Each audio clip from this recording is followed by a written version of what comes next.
Ya, Assalamualaikum warahmatullahi wabarakatuh. Jumpa lagi dengan saya di Basri yang akan memandu acara Bincang-Bincang Podcast katasosial.com.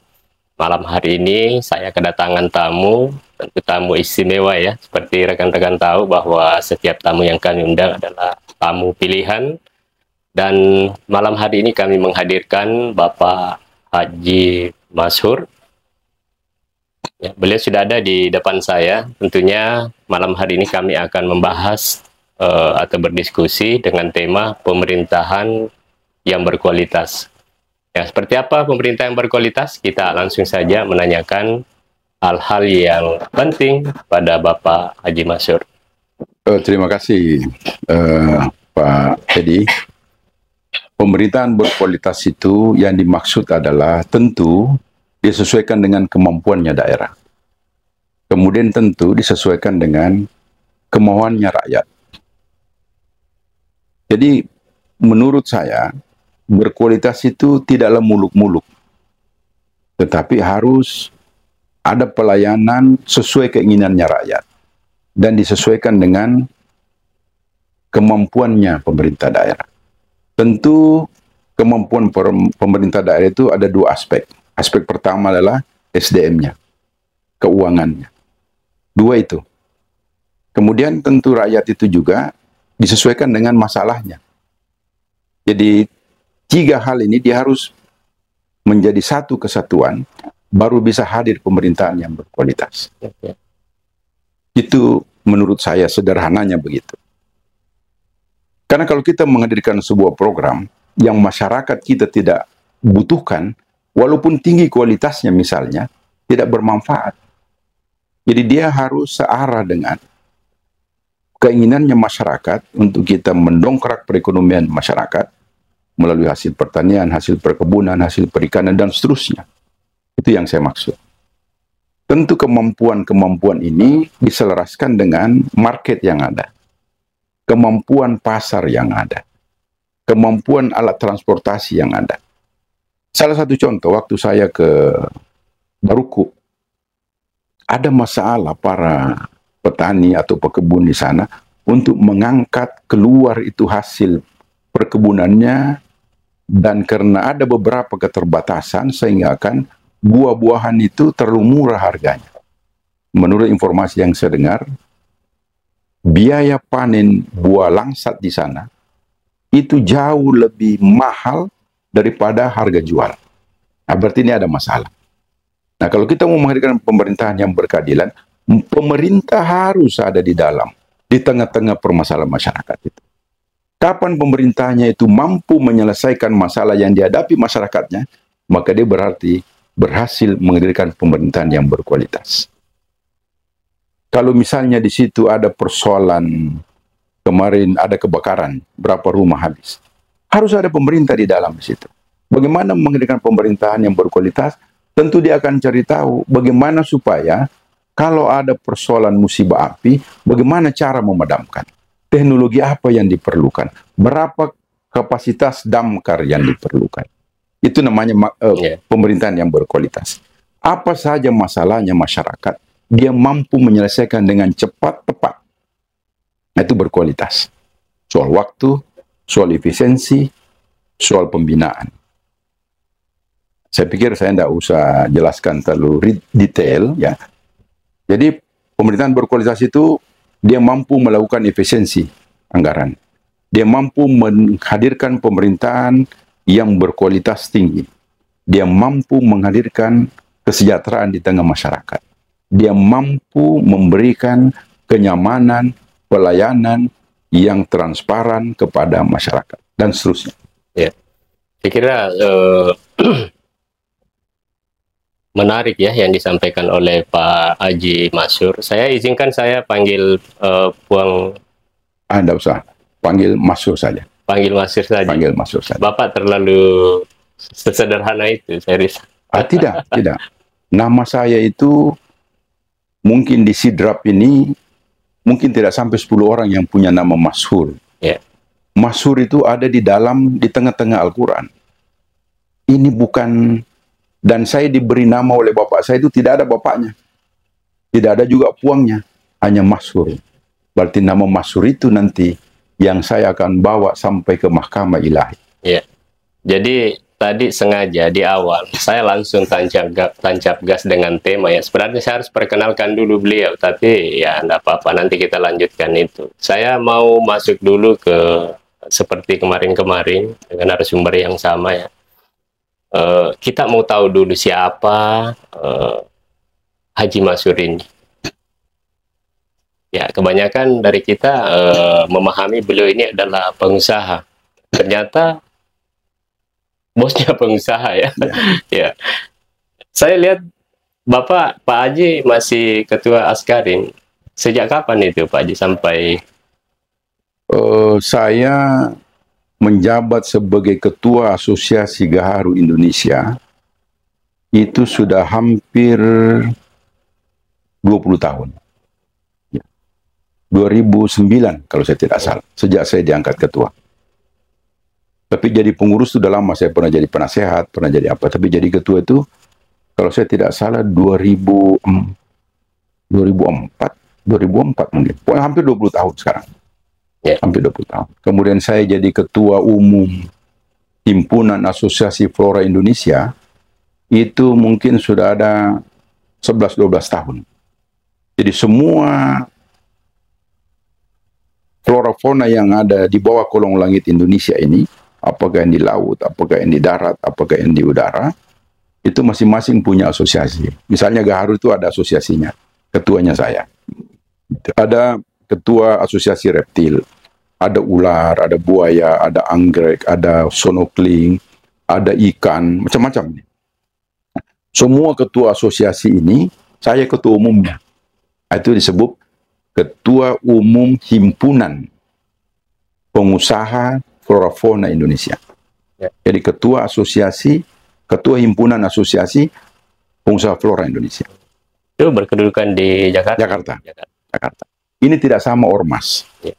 Dia tidak sama UKP. Harus ada cabang. Di daerah rendah dia tidak sama. Ya. Termasuk Asgarin itu dia tidak punya cabang. Ini kita kaitkan dengan misi ke depannya.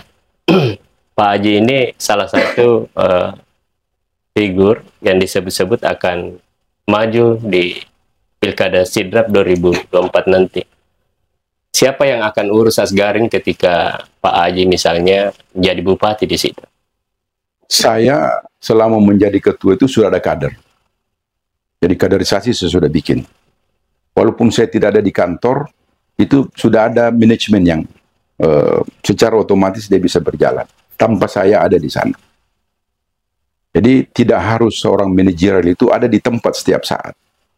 Jadi sistem yang harus kita bangun agar walaupun kita tidak ada, dia bisa berjalan. Hanya kontrol aja. Ya. Kalau Asgarin ini lebih banyak ke kayu Gaharu ya, Pak Haji? Dia Asgarin itu artinya Asosiasi Gaharu Indonesia. Gaharu Indonesia. Asosiasi Gaharu Indonesia itu menyangkut seluruh eksportir. Ya. Seluruh pengusaha lokal, seluruh pekebun, petani Gaharu, itu begitu anunya. Seluruh industri Gaharu. Membayangkan organisasi yang dipimpin oleh Pak Haji ini, saya melihat di situ tak bicara duit banyak di situ Pak Haji. Besar ya, besar. Ya, lantas kok tiba-tiba kepikiran mau ke Sidrap menjadi bupati? Bukannya bupati gaji bupati itu cuma 5 juta ya? 8 juta? Ya, kurang lebih 8 juta. Apa yang menjadi motivasi Pak Haji sehingga berpikir untuk mau jadi bupati di situ? Sederhana saja sebetulnya. Saya mau berbagi ilmu yang saya sudah punya selama ini. Apakah ilmu yang saya selama ini pelajari itu bisa ada manfaatnya untuk kampung kelahiran saya? Satu. Kedua, apakah konsep-konsep pemikiran saya ini bisa membawa perubahan kepada kampung halaman saya ini? Apakah bisa jaringan yang saya bangun puluhan tahun ini bisa berdampak positif terhadap pembangunan SDM-nya di Sidrap, pembangunan ekonominya di Sidrap, pembangunan peningkatan PAD-nya Sidrap? Saya mau coba ini. Apakah ini bisa ada manfaatnya untuk kampung halaman saya? seseorang yang merantau sekian puluh tahun, siapapun dia, tentu dia punya keinginan melihat daerah-daerah atau dunia yang dia pernah jelajahi, tentu ada keinginan bagaimana tanah kelahirannya juga bisa sama dengan negara-negara atau tempat-tempat yang dia pernah kunjungi. Saya punya cita-cita seperti itu, bagaimana Sidrap bisa mampu bersaing dengan wilayah lain khususnya di Indonesia, bagaimana hasil pertanian, perkebunan, perikanan, peternakannya itu bisa menembus pasar internasional. Itu yang saya harapkan. Tentu kalau kita mau menembus pasar internasional, tentu dibutuhkan beberapa persyaratan. Antara lain mungkin industri, kualitas produksi, dan seterusnya, dan seterusnya. Itu masuk dalam pemerintahan berkualitas. Dia mampu menghadirkan produksi-produksi pertanian, perkebunan, perikanan yang berkualitas, yang mampu menembus pasar internasional. Jadi berkualitas itu yang tadi kita punya tema itu dalam semua aspek. Pelayanan yang prima, kemudian hadir di tengah-tengah masyarakat, menyelesaikan masalah, apa kebutuhan masyarakat, kita bisa cepat, tepat menyelesaikan masalah masyarakat. Itu yang disebut berkualitas. Oke. Membangun daerah, membangun Sidrap tidak terlepas dari ketersediaan anggaran. Di Sidrap ini kita punya kemampuan keuangan kurang lebih 1,2 triliun ya, per tahun. Apa yang bisa Anda lakukan untuk membangun Sidrap ini sesuai dengan cita-cita Pak Haji? Tentu sederhana, membangun Sidrap ini harus ada data. Tentu kita harus ada roadmap. Harus ada roadmap kita bikin. Misalnya kalau kita mau mendatangkan investor swasta, apakah nasional, apakah internasional, menawarkan apa potensi kita. Karena semua investasi yang dilakukan oleh swasta, itu dia mau untung. Selama itu di situ ada merek keuntungan, pasti orang yang punya uang mau datang berusaha. Satu. Kedua, kalau pemerintah daerah memberikan kemudahan kepada investor, apa kemudahan itu? Pajaknya dikurangi, tidak minta jatah saham misalnya, tidak minta jatah kepada mitra, hal-hal yang barangkali mempercepat pengembalian modal para investor itu kita harus cari tahu bagaimana supaya para investor nasional ini atau internasional itu dia berminat. Salah satunya itu adalah pelayanan, open management. Kita tidak persulit orang. Kita tidak harus melayani orang, izinnya selesai 10 hari, kita bilang enggak, ini 3 bulan baru selesai. Kalau sebulan itu dalam aturan kita bisa percepat 2 minggu. Dan tidak ada biaya. Yang penting Anda berkomitmen mau membangun atau membangun industri dan seterusnya dan seterusnya. Jadi harus ada kemudahan. Kalau Bapak memberikan orang kemudahan, Allah Subhanahu wa Ta'ala juga akan memberikan Bapak kemudahan. Kalau Bapak tidak mempersulit orang, maka insya Allah pemerintahan yang Bapak pimpin juga itu akan diberi kemudahan oleh Allah. Apa kemudahan-kemudahan itu? Misalnya, Bapak ada urusan ke Jakarta. Insya Allah, mungkin para menteri yang akan, atau lembaga negara yang kita hadapi, yang berhubungan dengan masalah kita di Sidrap, mungkin para menteri atau para pejabat negara yang ada di lembaga-lembaga negara itu akan memberikan kemudahan. Ini adalah hukum pasti oleh Allah. Mudahkan orang, maka Allah akan mudahkan urusanmu. Baik. Jadi 1,2 triliun ini sangat kecil Pak Haji ya? Tidak cukup untuk membangun Sidrap ini? Tergantung. Ya. Tergantung. Programnya Bapak apa? Kalau programnya Bapak itu sederhana, dia cukup. Kalau programnya Bapak besar, dia tidak cukup. Ya, tapi saya tahu Bapak punya program yang besar. Berarti harus ada mindset bagaimana mendatangkan uang dari luar. Oh, sederhana. Pertama itu, ini Bapak punya kata sulsel.com. Trust. Trust ini sebuah kunci untuk melakukan lobby, untuk melakukan usaha, untuk melakukan kesuksesan. Trust ini. Kalau sudah Bapak dipercaya oleh apapun dalam pengertian trusty, we have to trust each other. Kalau ini sudah ada mereknya, maka pasti semua mudah. Dan sekarang pemerintah daerah seluruh Indonesia, bagaimana dia bisa meyakinkan pemerintah pusat kalau dia bisa mendapat kepercayaan oleh pemerintah pusat. Setelah dia dipercaya, tentu verifikasi dokumen yang dia bawa itu sudah tidak terlalu sulit. Jadi, ini sudah benar, ini trust. Simple ini tidak bisa simple kalau pemerintahan. Dia tidak bisa sama dengan kegiatan harian seperti profesi Bapak. Jadi kalau pemerintahan, dia harus sesuai standar. Dia ada juklak, ada juknis. Dia tidak boleh keluar dari situ. Fun to read, ini kalau saya lihat ini fun to read ini, juga ini fun to read ini, kalau dalam pemerintahan, dia harus sesuai dengan regulasi yang ada. Karena penggunaan keuangan negara itu sudah jelas, ada pembahasan antara eksekutif dengan legislatif, kemudian penggunaannya itu dimonitor, kalau misalnya 1 sampai 12 itu tidak habis, harus dikembalikan, dan seterusnya, dan seterusnya. Yeah. Jadi memang di dalam melakukan pemerintahan yang berkualitas itu ada ketaatan, ada kepatuhan, ada asas taat. Kalau dia tidak taat, dia tidak bisa. Dia akan bermasalah hukum nanti.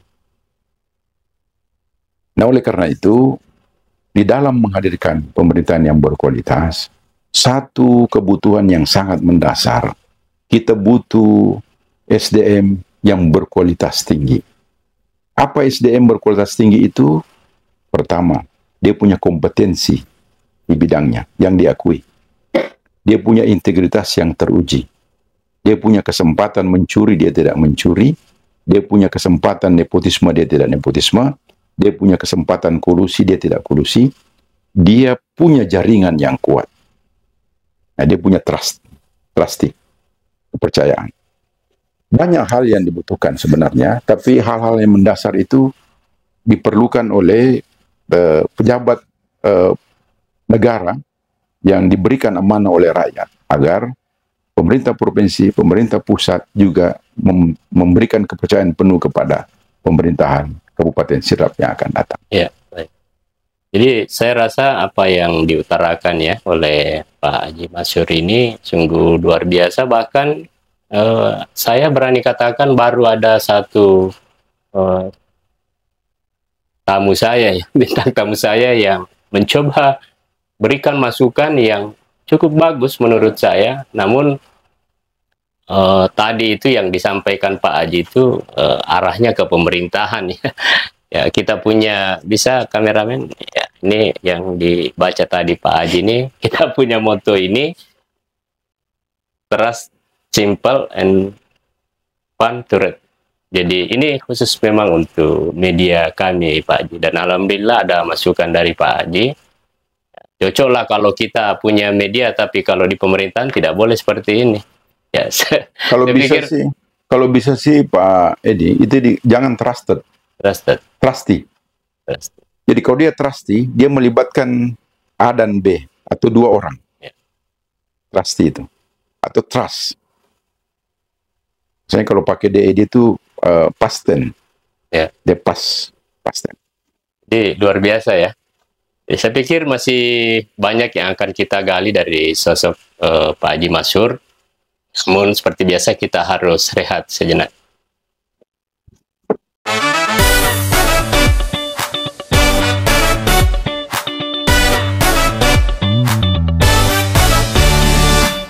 Ya, baik, kita lanjutkan perbincangan kita ya, diskusi dengan Bapak Haji Masyur di acara Bincang-Bincang Podcast katasulsel.com. Masih di tema kita, pemerintahan yang berkualitas. Kita kembali ke Pak Haji Masyur. Tadi saya banyak bertanya soal siapa Pak Haji, apa aktivitas selama ini, kemudian seperti apa ke depan yang diinginkan dengan pemerintahan baru tentunya di bawah kepemimpinan Haji Masyur nanti apabila terpilih ya di Pilkada 2024. Sekarang di sesi kedua ini saya akan bertanya lebih jauh terkait dengan upaya pencarian kursi atau pencarian kendaraan politik Pak Haji. Saya lihat kemarin Pak Haji sudah mendaftar beberapa partai politik ya. Pertanyaan saya, partai apa yang menjadi andalan Pak Haji ini untuk bisa merebut tiket di kontestasi nanti? Kita sudah memberikan surat kepada seluruh partai yang dapat kursi di parlemen dan tidak dapat kursi di parlemen. Dan kami juga sudah melakukan pendaftaran di Partai Amanat Nasional, 1 kursi. Kami juga sudah melakukan pendaftaran di Partai Demokrat. Kami juga sudah melakukan pendaftaran di partai tanggal 9 nih, Partai P3. Partai P3. Ya, Partai Pembangunan. Kemudian kita juga akan melakukan pendaftaran di Partai Perindo tanggal 9 rencananya, mudah-mudahan dimudahkan dan dilancarkan oleh atas izinnya Allah Subhanahu wa taala. Kemudian tentu kita akan menunggu juga Partai Gerindra, kemudian Partai Golkar. Mudah-mudahan Gerindra dan Golkar bisa juga kami mendapat formulir pendaftaran dan kami akan kembalikan pendaftaran secepatnya sesuai dengan mekanisme yang diatur oleh partai.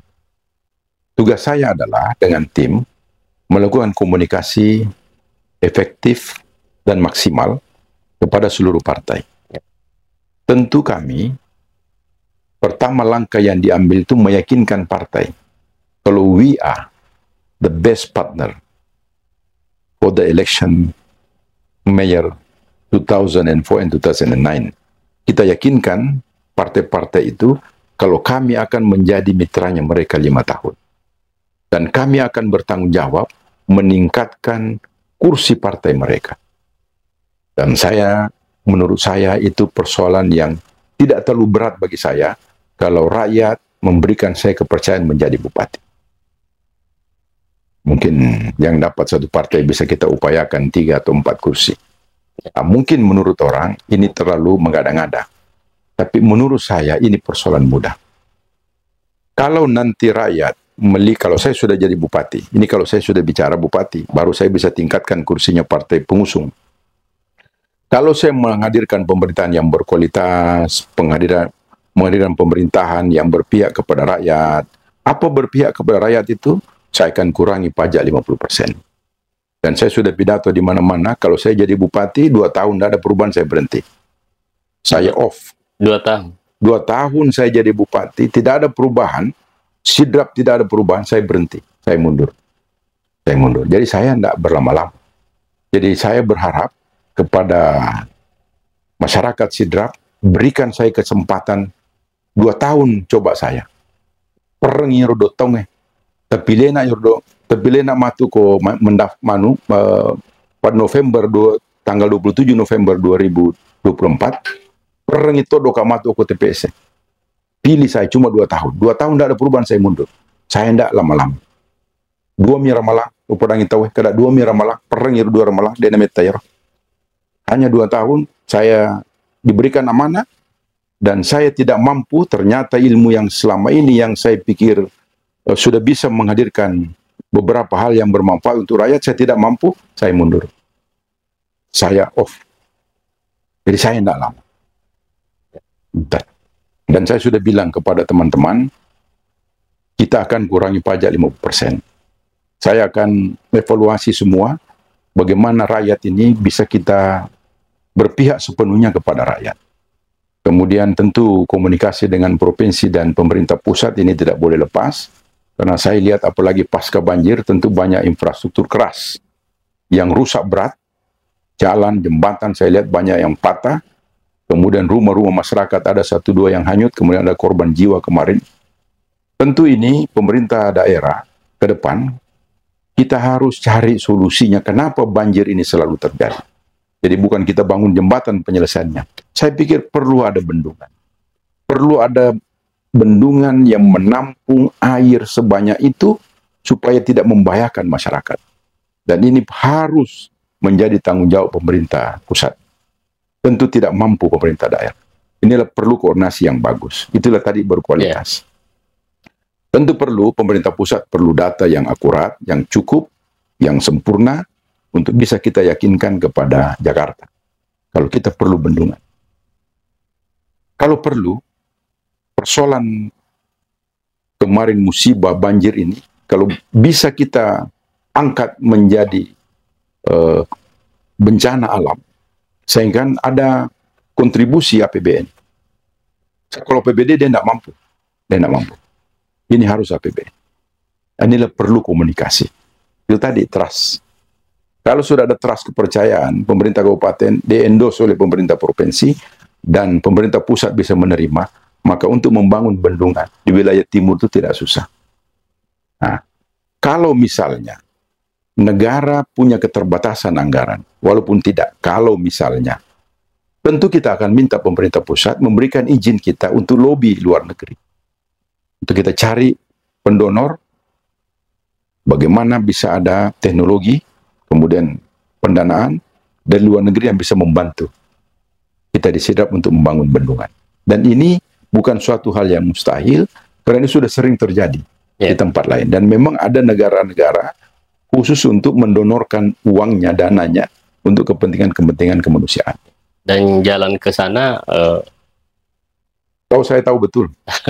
Saya tahu betul. Ya, jadi seperti itu ya yang ada dalam pikiran sosok Haji Masur terkait dengan solusi ya bencana kemarin.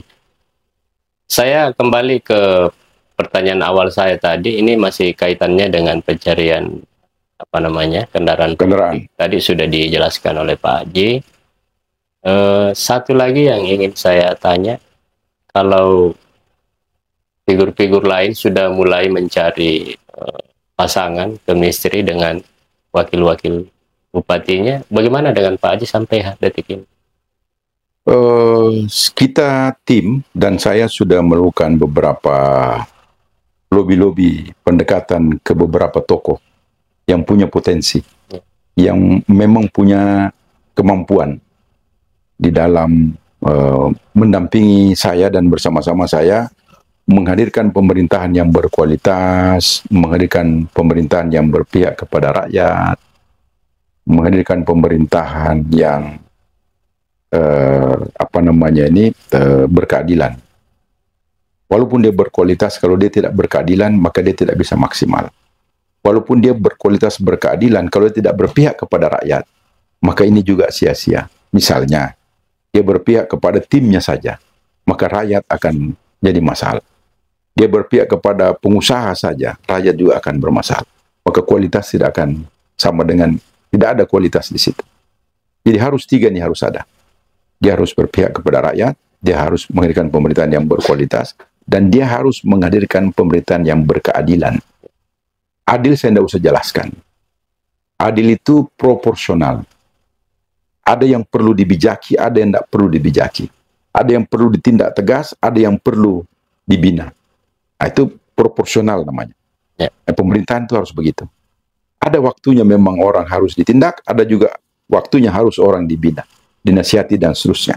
Ini semua dalam aturan, saya pikir sudah di dalam pembinaan pegawai itu sudah ada. Jadi tidak usah dulu saya jelaskan secara rinci. Iya, karena di sesi kedua ini masih kita khusus membahas soal jalan menuju ke gerbang kontestasi tadi. Tentunya berbicara banyak soal partai, kemudian tadi pertanyaan kedua saya soal calon pendamping Pak Haji. Ini saya dan mungkin pemirsa saya mau tahu tipe calon pendamping yang Pak Haji dambakan itu seperti apa? Sederhana. Calon pendamping yang saya butuhkan yang bisa mengangkat suara saya, yang bisa membuat saya menang. Kalau soal kemampuan, kompetensi dan seterusnya, ini kalau misalnya kita lemah, tentu kita bisa belajar atau kita bisa minta konsultan mendampingi kita untuk menghadirkan pemerintahan yang berkualitas itu. Tapi pertama tentu kita butuh calon yang bisa mengangkat kita punya elektabilitas. Karena kita mau menang. Kita mau menang, kita mau dengan hadirnya calon. Misalnya saya ada aset 20%. Dengan calon datang, dia bawa misalnya 20% juga, sudah 40%. Tentu ada hitungan-hitungan statistik yang bisa kita hitung kalau kita bisa jadi pemenang.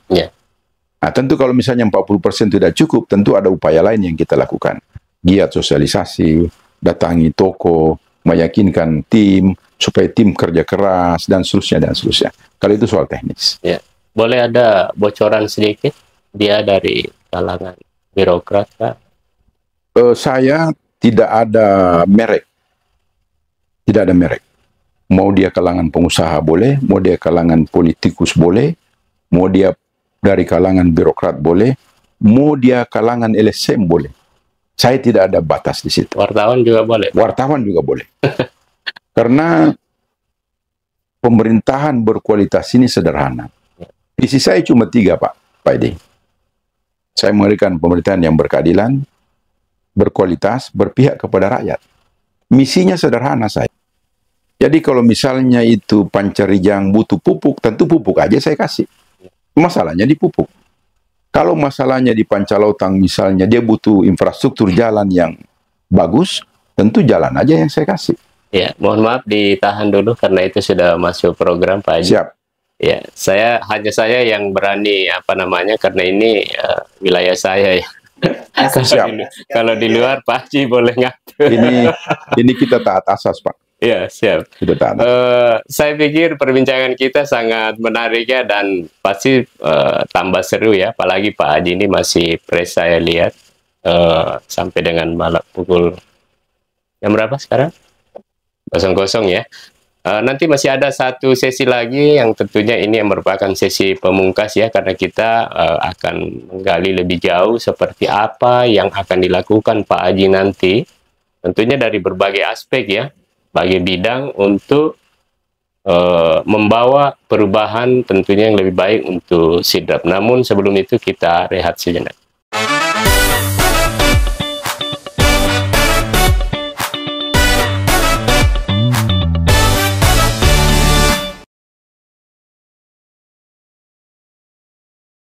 Ya, kita lanjutkan perbincangan kita masih di acara Bincang-Bincang Podcast Kataswilsa.com bersama dengan bintang tamu saya, Bapak Haji Mashur, seorang bos ya, bos pengusaha gaharu yang sebentar lagi akan turut menghiasi Pilkada Sidrap ya, sebagai sekarang ini status masih bakal calon Bupati Sidrap, insya Allah akan jadi calon Bupati.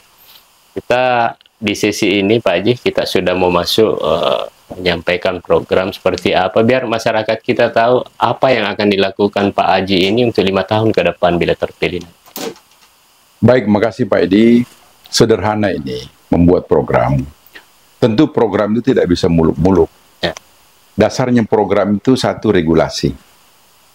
Jadi harus kita dasarnya aturan. Ya. Apa saja yang boleh. Karena itu juga kita dibatasi.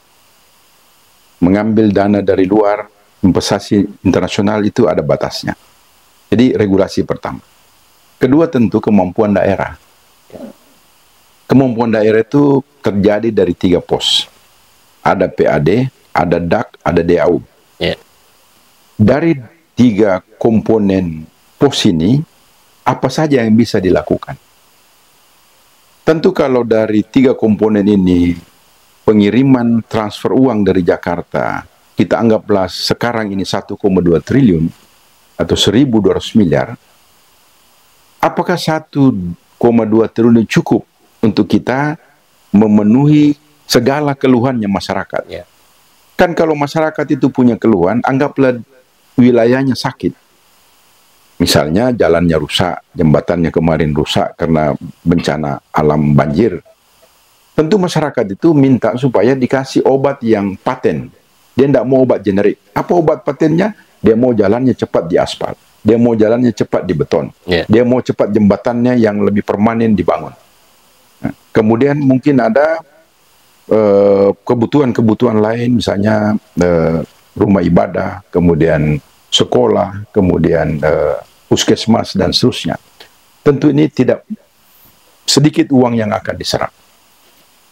Tentu kalau PAD-nya cuma 1,2 triliun, tentu tidak cukup. Saya hitung pasti tidak cukup. Nah, oleh karena itu, perlu ada trust. Perlu pemerintah kabupaten ini melakukan koordinasi dengan pemerintah provinsi, melaporkan secara akurat, tentu data-data yang bisa dipertanggungjawabkan. kemudian diendos oleh pemerintah provinsi untuk ke pemerintah pusat. Nah, kita berharap kalau saya bupati ke depan, hal-hal yang memang di luar kemampuan pemerintah kabupaten, kita berharap ini bisa menjadi tanggung jawab APBN. Oke. Apa sih tanggung jawab APBN itu? Misalnya ada jalan yang menghubungkan Sulawesi Barat dengan Sulawesi Barat dengan Sulawesi Selatan. Yeah. Tentu bisa kita melaporkan kepada Pak Gubernur dan pusat kalau ini menjadi tanggung jawabnya nasional. Karena kalau ada infrastruktur antara provinsi dan provinsi, maka tanggung jawabnya nasional. Kalau dia antara kabupaten ke kabupaten, maka itu tanggung jawabnya APBD provinsi. Kalau dia antara kecamatan dan kecamatan atau desa kepada desa atau lurah kepada kelurahan, maka itu tanggung jawabnya kepada APBD kabupaten. Nah, tentu kita akan buat inventarisasi. Yang mana urgent, yang mana boleh diperlambat, yang mana boleh santai.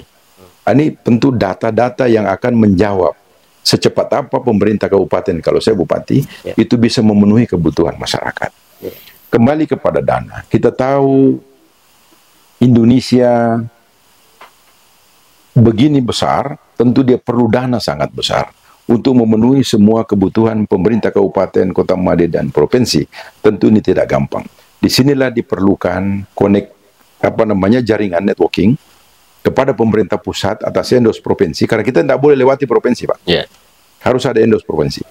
Nah, kalau kita bisa melakukan ini cepat, tepat, dan kita bisa meyakinkan pemerintah pusat, tentu keluhan masyarakat bisa kita selesaikan dengan waktu yang sesingkat-singkatnya. Karena banyak regulasi yang mengatur tentang pengawasan keuangan negara. Nah, tentu kita sangat hati-hati melakukan pendistribusian, pemanfaatan dari APBN, dari APBD provinsi, termasuk APBD kabupaten, dalam rangka merealisasikan program-program yang diharapkan oleh masyarakat. Iya, oke. Jadi soal anggaran ya, kalau Pak Haji tadi harus ada uang banyak masuk ke Sidrap. Nah, pertanyaan saya, apalagi tadi Pak Haji menyinggung soal 2 tahun ya, ada garansi kalau Pak Haji tidak mampu dia akan mundur sebagai bupati. Pertanyaan saya, apa yang akan menjadi prioritas yang akan Pak Haji Masyur lakukan ketika menjadi bupati dalam kurun waktu 2 tahun itu? Jadi 2 tahun itu terukur. Ya. Kenapa ada angka 2 tahun? Jadi kalau saya misalnya terpilih hari ini jadi bupati, saya akan melakukan inventarisasi 6 bulan. Seluruh masalah di 11 kecamatan saya lakukan inventarisasi, pendataan, record. Ya. Setelah ada record, 6 bulan saya perlu lagi waktu evaluasi. Saya butuh 6 bulan untuk mengevaluasi seluruh inventarisasi itu. Evaluasi itu bisa melalui tim, bisa juga melalui saya turun langsung. Nah, pada saat saya turun langsung, tentu saya akan tanya masyarakat, dari semua kebutuhan yang ada di kecamatan ini, yang mana yang paling diperlukan? Ya. Itu evaluasi. Setelah saya lakukan evaluasi, tentu tim akan membuat pelaporan untuk provinsi. Saya akan laporkan provinsi. Saya akan minta provinsi yang mana yang bisa ditangani oleh provinsi. Terus kalau ada yang mau ditangani provinsi, persyaratan apa yang provinsi perlukan dari saya? Data apa yang diperlukan oleh Pak Gubernur yang saya harus siapkan? Nah, tentu hal-hal yang tidak bisa ditangani provinsi, saya akan minta endorse untuk saya ke Jakarta. Lembaga negara mana, atau lembaga mana, atau kementerian apa yang harus saya sesuaikan dengan program kebutuhan masyarakat saya. Nah, tentu saya akan dengan segala macam cara akan memenuhi cepat dan tepat kebutuhan kementerian yang diperlukan untuk memenuhi permintaan masyarakat saya. Saya akan upayakan payung hukum tertinggi di dalam pemerintahan ini. Karena juga dana masuk ini dari pusat itu harus ada wadahnya.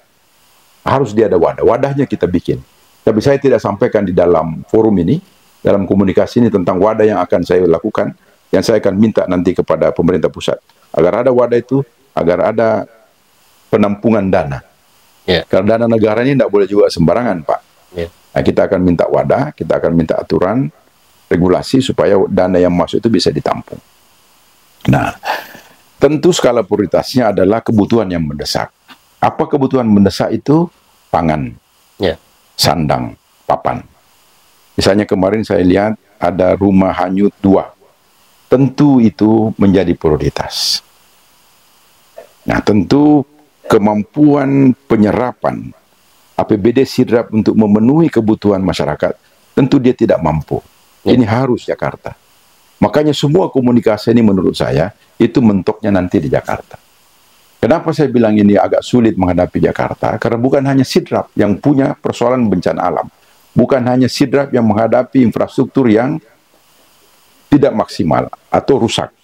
Tidak hanya Sidrap yang mengalami persoalan misalnya kebutuhan pupuk, kebutuhan harga gabah yang tidak menentu, kemudian harga produksi jagung yang tidak menentu pada saat panen dan seterusnya. Nah, ini memang perlu komunikasi yang berkualitas kepada pemerintah pusat, supaya pemerintah pusat paling tidak kalau dia tidak bisa kita kasih uang, dia kasih kita jalan. Sudahlah, pemerintah pusat tidak punya uang, tapi kamu pergi kepada si A ini. Nanti si A itu bagaimana caranya? Banyak jalan. Tentu di pusat itu mereka banyak koneksi. Tentu di pusat itu dia banyak mitra. Tentu di pusat itu banyak temannya.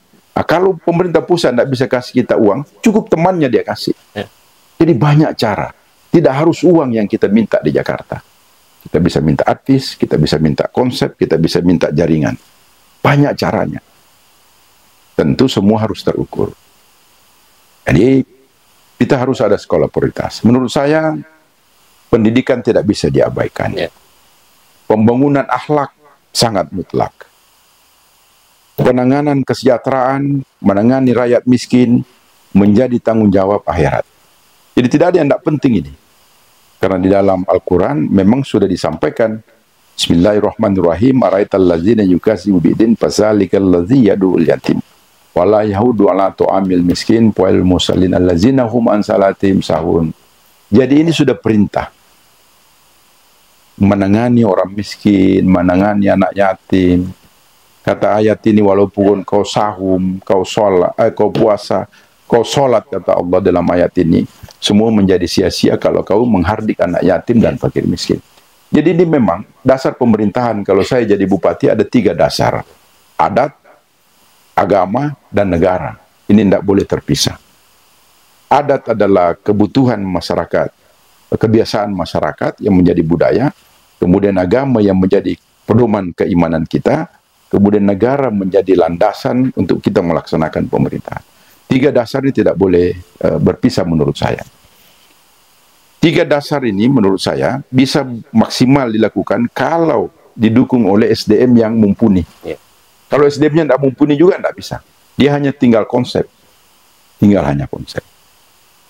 Kalau ASN saya sejahtera, tentu dia bisa menghadirkan pelayanan yang maksimal.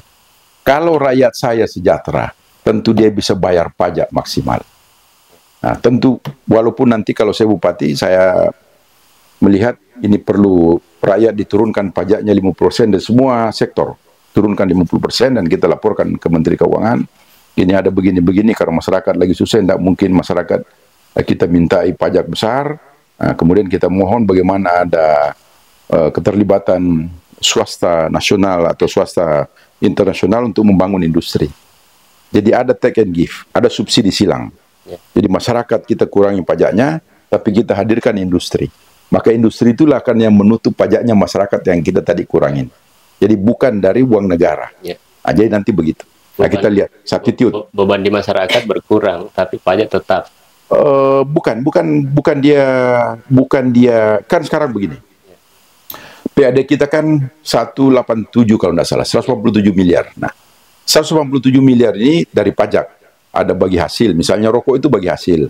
Ada PBB dan segala macam. Nah, kalau kita kurangi porsinya pajaknya rakyat, tentu harus ada yang mengisi porsi itu supaya pembangunan jalan. Terus berupaya ada industri yang masuk. Nah, kita berharap industri itu bisa mengisi kekosongan pajaknya rakyat yang kita kurangi. Nah, jadi begitu. Tapi ini kalau saya jelaskan di sini tentu waktunya tidak cukup. Nah, jadi nanti kita akan jual ini program ke swasta nasional dan swasta internasional. Apa sih yang dibutuhkan di 5 kabupaten ini? Kalau bisa 5 kabupaten ini produksinya ada di Sidrap. Nah, misalnya contoh begini, bagaimana membesarkan ini masyarakat. Kita Kita tidak muluk-muluk, kita hanya butuh pergub, peraturan gubernur.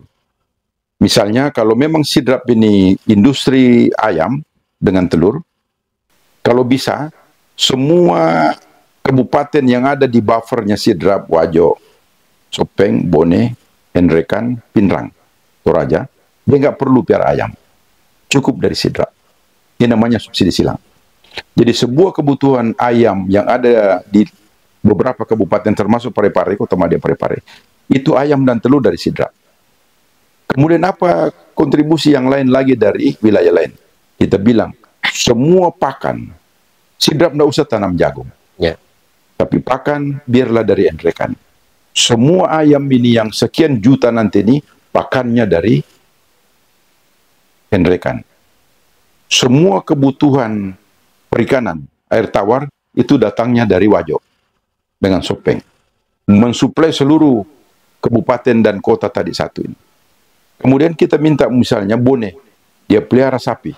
Semua kebutuhan sapi itu datangnya dari Bone untuk beberapa kabupaten kota. Nah, kita akan lihat, kita akan buat konsep ini, kemudian kita ajukan ke Pak Gubernur nanti, bagaimana kabupaten kota ini, yang ada di, terutama di wilayah tadi yang saya sebut, Sidrap, Parepare, Sopeng, Wajo, Bone, Pinrang, Henrekan, Toraja. Ini bersatu, membuat kegiatan subsidi silang. Jadi kan tidak ada overlap. Bapak bayangkan. Saya kira bagus itu Pak Haji. Mungkin terutama di wilayah Taparang itu ya, sekitar. Aja Taparang kan dia masuk Maros. Dia masuk Baru. Baru ini agak jauh. Kita tidak usah terlalu jauh. Biar aja Baru itu sebentar. Nanti biar ini yang dekat-dekat aja yang buffer ini.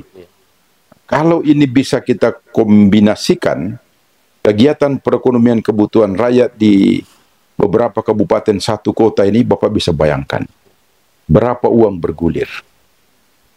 Gimana sejahteranya masyarakat. Apa yang diperlukan jadi pemerintah? Cuma kertas. Kita cuma butuh payung hukum. Nah, payung hukum itu yang akan kita koordinasikan dengan bupati dan para bupati dan wali kota. Gimana kita cari formulanya? Kita duduk sama-sama.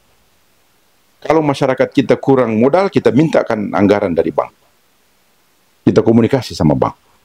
Kita buat studi kelayakannya. Possible nggak ini? Possible nggak ini? Nah, selama possible tentu bank bisa biayai dengan garansi pemerintah daerah. Tentu dengan approve pemerintah provinsi. Yeah. Menurut saya, bupati perlu banyak ide. Perlu banyak pemikiran yang terukur untuk membuat kegiatan-kegiatan ekonomi dalam rangka mempercepat ekonomi kerakyatan. Ini perlu cepat dan tepat. Ini sederhana. Orang Sidrap, saya lihat, biar ayam yang sudah tidak lagi terlalu berproduksi, dia produktif, itu dia bisa sulap itu menjadi ayam telur misalnya, sudah tidak produktif, dia bisa bikin ayam potong. Jadi ini banyak sekali. Banyak sekali kreativitas yang perlu kita, pemerintah, melakukan supervisi kepada mereka, melakukan pendampingan kepada mereka, melakukan edukasi kepada mereka, terutama tentang permodalan. Mereka saya lihat buntunya hanya di modal. Tapi saya yakin bank pasti biayai kalau pasarnya pasti. Ini sederhana aja. Ini hanya itu, trust itu. Trust, ya. Kalau sudah ada trust, semua jadi mudah. Jadi hanya trust. Terima kasih. Ya, saya pikir luar biasa ya apa yang sudah diutarakan panjang lebar oleh Pak Haji Masyur. Namun di sesi terakhir ini ada pertanyaan ringan dari saya, Pak. Siap. Saya lihat Pak Haji ini adalah boleh dikata lama di Jakarta ya, orang Sidrap yang lama di Jakarta dan alhamdulillah mau kembali ke Sidrap itu. Kalau misalnya selama ini Pak Haji sering makan di restoran di Jakarta ya, Sidrap ini kan baru satu restoran. Pertanyaan saya, apakah setelah misalnya Pak Haji duduk menjadi bupati, ini pertanyaan ringan ini, tapi masyarakat perlu tahu ini. Ya. Apakah Pak Haji Masyur masih sudi misalnya makan bakso di terminal, di pasar, di situ banyak bakso dan bukan hanya Jawa, orang Jawa yang jual itu, banyak orang Bugis di situ yang jual. Saya belum pernah melihat bupati kita seperti itu ya. Saya harus tanyakan dulu ke Pak Haji. Jadi kalau kita bicara makanan, kita harus bicara tentang sehat. Itu dasarnya. Dia harus steril, dia harus sehat. Selama dia tidak sehat, tingkat berapapun bintangnya, pasti kita tidak akan makan. Jadi kalau dia sehat, pasti kita mau makan. Satu. Kedua syaratnya, dia harus enak. Kalau makanan tidak enak, itu pasti tidak ada peminatnya. Ketiga, harganya terjangkau. Keempat, tempatnya bersih. 4 syarat ini harus ada. Mau dia di terminal, mau dia di bintang 5, mau dia di depan rumah ibadah, mau di depan rumah sakit, tidak ada masalah. 4 ini harus dijaga. Kalau saya bupati, saya akan bikin peraturan daerah.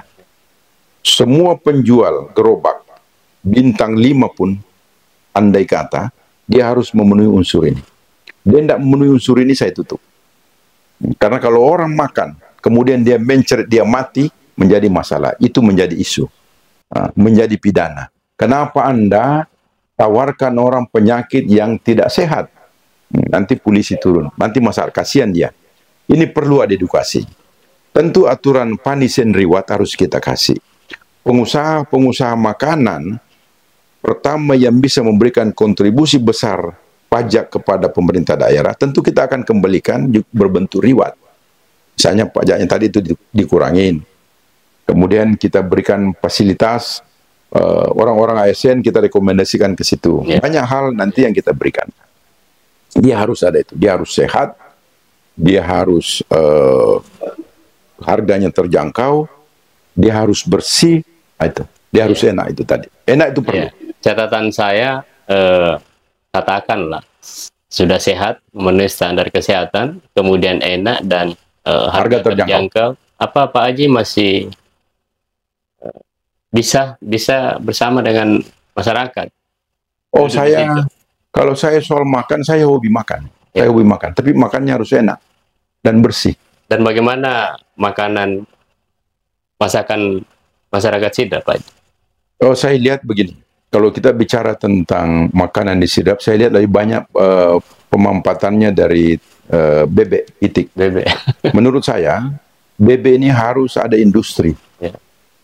Kalau hanya peleko, goreng, saya pikir ibu-ibu rumah tangga juga bisa membangun itu di rumahnya. Bisa maksudnya membuat peleko dan goreng itik.